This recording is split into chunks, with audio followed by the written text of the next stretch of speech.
Dan di sini mungkin aku fokus ke novel ya. Jadi 3 novel yang mengubah dunia. Karena kalau kita ngomong buku secara umum, ya nomor 1 ya kitab suci. Halo semua, jumpa lagi di Epilog.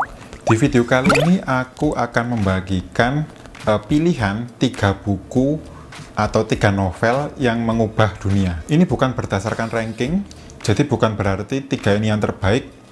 Sebenarnya ada banyak, cuma aku memilih mengelompokkannya 3-3 dulu lah, supaya videonya nggak kepanjangan.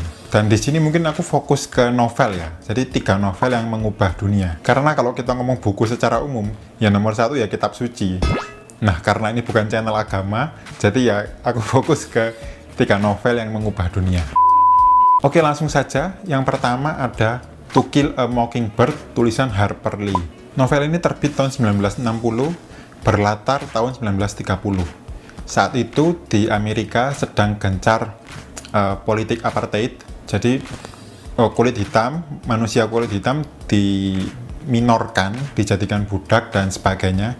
Haknya tidak sama dengan kulit putih. Nah, novel ini mengeksplor masalah itu. Di sini Harper Lee berani banget mengambil tema pengacara, karena pada era itu atau tahun-tahun sebelumnya novel bercerita pengacara itu kurang sukses. Tapi To Kill a Mockingbird ini mengubah itu. Bahkan sebagian besar pengacara Amerika Serikat pasti sudah pernah baca buku ini, dan mungkin pengacara Indonesia pun sudah pernah baca buku ini juga. Intinya buku ini bercerita tentang seorang kulit hitam bernama Tom Robinson. Dia dituduh memperkosa dan membunuh seorang perempuan kulit putih. Nah, pada saat itu di era rasialisme itu, ini merupakan kejahatan paling kejam ya, karena kulit hitam itu kastanya bawah banget dan kulit putih itu diistimewakan lah. Nah, dari konflik ini kita dikenalkan dengan tokoh bernama Atticus Finch. Atticus Finch ini merupakan pengacara kulit putih yang ditunjuk untuk membela Tom Robinson, si terdakwa kulit hitam ini. Nah, bicara soal Atticus Finch, novel ini diceritakan dari sudut pandang anaknya berusia 6 tahun bernama John Louis Finch. Nah, di luar dugaan, si Atticus Finch, si pengacara ini, dia melakukan segala cara, berjuang untuk membuktikan bahwa terdakwa Tom Robinson ini sebenarnya nggak bersalah. Dan dia emang nggak bersalah. Novel ini ceritanya kompleks dan nggak terlalu panjang kok. Tapi aku suka banget, gimana ya, bacanya itu buat kita mempelajari banyak hal, bahwa ternyata manusia, peradaban manusia pernah sekelam itu, pernah memandang sebelah mata hanya karena warna kulit. Dan mungkin masih sampai sekarang ya. Silakan dibaca, novel ini membuat kita melihat diri dan belajar. Dan yang paling penting, teman-teman yang mungkin kuliah di Fakultas Hukum ingin jadi pengacara, novel ini menurutku wajib dibaca untuk belajar seperti apa sih tantangan dan seperti apa sih dedikasi menjadi pengacara. Bahkan penggambaran Atticus Finch di sini itu oleh media Amerika disebut sebagai pengacara sempurna yang mungkin nggak akan tercapai di dunia nyata, maksudnya ya. Ini merupakan salah satu novel yang bisa menentukan jalur karir ribuan orang mungkin.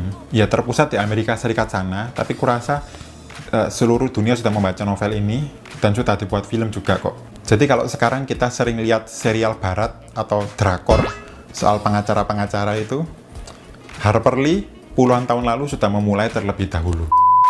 Oke, yang kedua ada The Alchemist, tulisan Paulo Coelho. Semoga benar ngomongnya, karena ini orang Brasil, nggak mungkin Paulo Coelho, kayaknya sih Paulo Coelho. Beliau ini, gimana ya, perjalanan karir beliau ini sendiri pun tertuang di The Alchemist ini. Jadi Paulo Coelho ini salah satu novelis terbaik dunia, yang dia tuh nggak langsung sukses, sampai akhirnya The Alchemist terbit dan namanya meroket. Ini cerita masterpiece banget, sebenarnya sederhana banget. Ini yang aku suka ya, cerita sederhana tapi maknanya berlapis dan ngena banget gitu loh. Ini bercerita tentang tokoh bernama Santiago, seorang bocah peternak gitu, dan dia itu berangkat mencari harta karun, kurang lebih kayak gitulah. Nah, dari awalnya berangkat mencari harta karun, ternyata dalam perjalanan si Santiago ini berubah ya, mendewasakan diri. Dia memahami bahwa ternyata hidup lebih dari itu, bahwa ternyata kekayaan sejati itu adalah kemampuan kita untuk mendengarkan suara hati, untuk menyadari kesempatan dan mengambilnya, dan untuk belajar berproses dalam hidup. Dan yang paling penting, mencoba menggapai mimpi lah. Aku tahu konsep menggapai mimpi itu terdengar muluk-muluk bagi banyak orang, karena memang nggak semua orang diberikan jalan untuk mencapai mimpinya.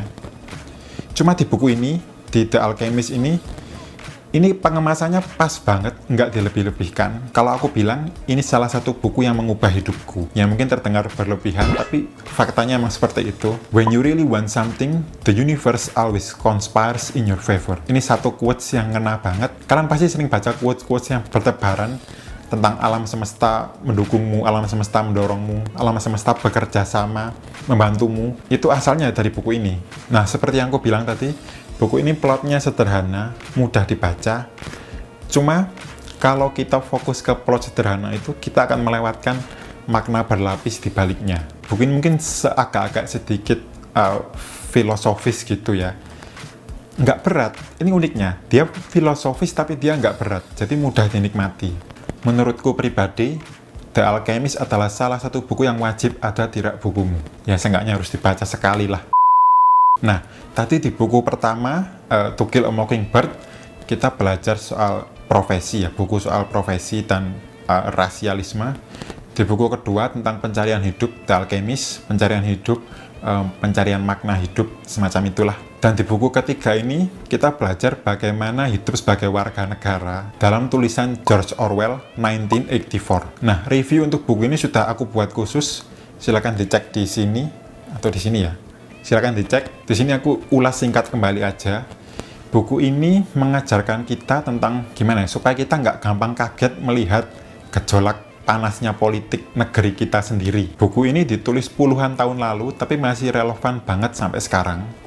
Intinya adalah tentang dunia, bertema distopian ya, tentang dunia di mana pemerintah itu terlalu berkuasa, istilahnya totalitarian. Di situ warga negara itu nggak lebih dari, menurutku sih nggak lebih dari seonggok daging yang nggak boleh berpikir dan nggak boleh merasa. Negara mengatur semuanya, kita nggak boleh protes, bahkan kita berpikir untuk memberontak pun kita sudah ditangkap. Di sini ada istilah Tingpol atau Talk Police. Ini ceritanya tentang negara Inggris era modern ya, 1984. Buku ini ditulis puluhan tahun sebelumnya.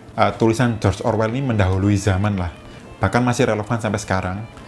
Jadi di dunia modern ini, dunia terbagi menjadi 3 kekuatan politik besar, Oceania, Eurasia, sama East Asia. Nah, kita terpusat di Oceania atau Inggris modern istilahnya. Kita diajak mengikuti perjalanan satu tokoh bernama Winston Smith. Dia bekerja di Ministry of Truth. Bayangkan, di negara ada Kementerian Kebenaran. Dan si Winston Smith ini bertugas menulis ulang cerita atau menulis ulang berita yang sesuai dengan kemauan pemerintah. Nah, kemarin kan sempat ramai di sosmed, ada salah satu menteri di acara TV bilang, kalau pemerintah bilang hoax, ya hoax. Nah, itu pas banget di 1984 nih ya, kurang lebih negaranya seperti itu. Jadi kayaknya yang pernah baca 1984 pasti ketawa-ketawa lihat situasi Indonesia atau menurutku sebagian besar negara demokrasi ya, di era modern ini. Oke, sekian untuk video kali ini. Terima kasih yang sudah subscribe, dan silakan subscribe yang belum. Juga teman-teman mungkin kalau mau mengusulkan bahasan, aku akan sangat berterima kasih. Silakan tulis di kolom komentar aja. Misalnya bahas anime atau bahas manga Jepang dan sebagainya. Kebetulan aku juga suka ranah itu. Selamat membaca dan sampai jumpa di video berikutnya.